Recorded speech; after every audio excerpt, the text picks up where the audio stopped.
Amigos, vejam bem o que diz a palavra de Deus, João 12:9. E muita gente dos judeus soube que ele estava ali.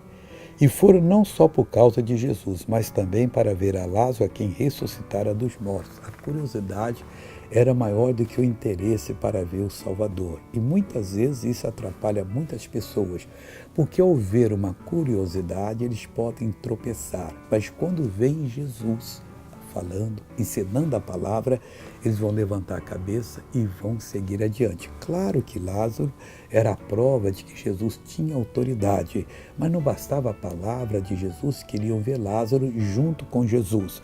Mas bem ainda que eles foram lá porque souberam que Jesus estava em casa. E quando alguém vem à igreja porque alguém foi curado de câncer, também faz uma coisa boa. E aí, ao encontrar a palavra de Deus, pode mudar de vida. Procure o Salvador, a palavra que Ele dá, e você vai ser bem-sucedido. Veja uma pessoa que foi abençoada nas minhas reuniões. Os pés eram tão mentes que eu não aguentava.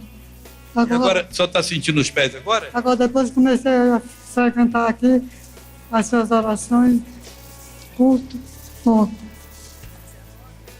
Como é que a senhora dava antes da... Estava assim. E ela segurando aqui, a filha segurando. Quanto tempo você anda segurando assim? Tem quase 2 anos que ela sabe. 2 anos. Anda normal. Vai andando, vai andando.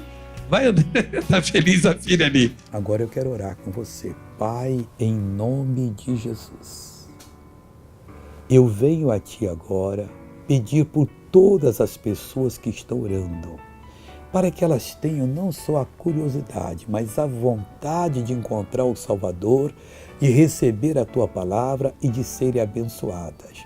Eu determino a bênção para todos, em o nome de Jesus Cristo. E você diz, obrigado, Jesus. Seja abençoado.